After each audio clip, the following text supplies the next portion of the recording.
When I was born, I was given a beautiful pink blanket. I carried it everywhere I went, and it always brought me great comfort. Like any other 5-year-old, I was really nervous for my first day of kindergarten. My mom made me leave my blanket in the car, but little did I know that on that day, I would meet my best friend, a girl who would change my life forever. Sarah and I became inseparable and did everything side by side. We saw each other grow throughout the years, making sure we sat next to each other at every birthday party. Weekend after weekend, we would have playdates and sleepovers. Every summer, I went to sleepaway camp for 7 weeks, and then joined Sarah at the beach for 1 week.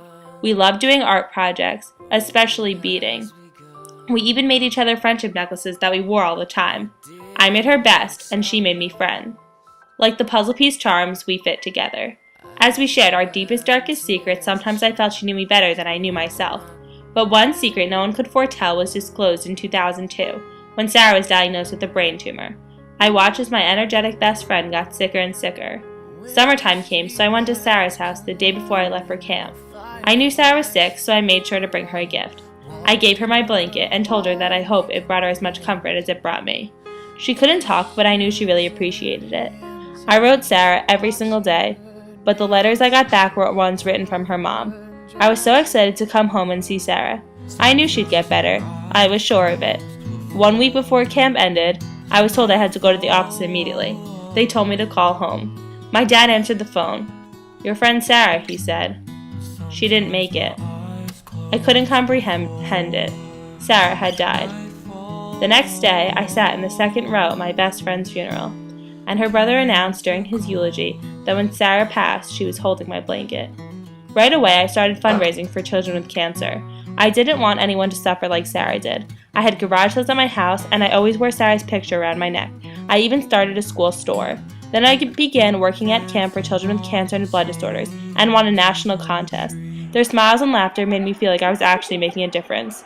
Here's that story. You know, there are times when something devastating in life can inspire people to do something positive. Our next story is the perfect example. We met one young lady who donates her time to help some real special kids.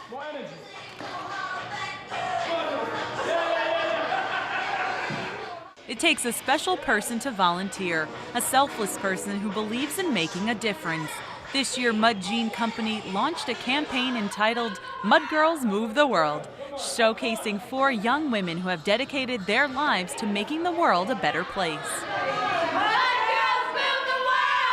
My grandma cut out an article for me, because she always cuts out articles, and she was like, "Samantha, you should enter this contest." So I was doing my college applications, I got kind of bored, so I went on the website, and it was just about teenage girls who do a lot of community service to tell us what you do. They asked me for more pictures, and they asked me for more information about the camp, so I just sent it in. And then a few months later, I got an email that I won the contest, and they wanted me for the photo shoot for Mud Girls Move the World. Being a champion for children with cancer and terminal illness, Samantha lost her childhood best friend to a brain tumor in 2002. This devastating tragedy turned positive when Samantha learned about Camp Dream Street in Tenafly, New Jersey. This was a 1-week camp. It was founded 19 years ago by Pearl Seiden, and she still runs it today. It's for camp with children with blood disorders and cancer and their siblings, which is really interesting because a lot of times you see that the siblings actually need more attention than the actual patients who come, because sometimes at home they don't get as much attention when the parents are like in the hospital and things like that. But it's really great for the patients and for the siblings, and for the families it gives them a break too. Samantha, along with Camp Dream Street, allows children with cancer a week of enjoyment, free from doctor's appointments and medical procedures. Well, I think when you give back, it makes you feel better about yourself.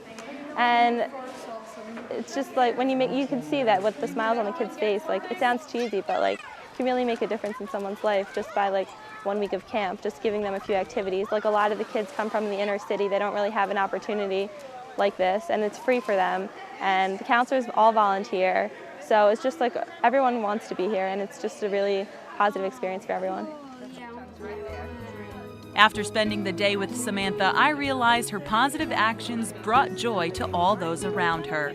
Because of all her hard work and effort, the Mud Jean Company has given her a $2,500 college scholarship and made a $2,500 donation to Camp Dream Street for its bright future.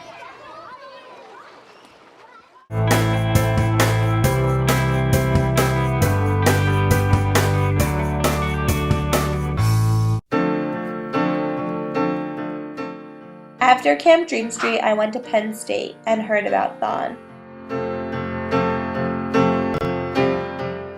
I knew this was an activity I wanted to become involved with.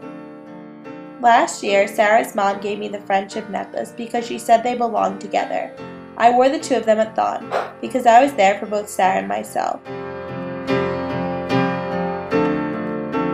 Come up to meet you, tell you I'm sorry, you don't know how lovely you are. Now I'm a hospitality captain and on the executive board of Pillar. And although I don't wear Sarah's picture around my neck anymore, I keep our memories in my heart. Tell you I set you apart. Tell me your secrets and ask me your questions. Now let's go back to the start. Running in circles, coming in tails, heads on a side.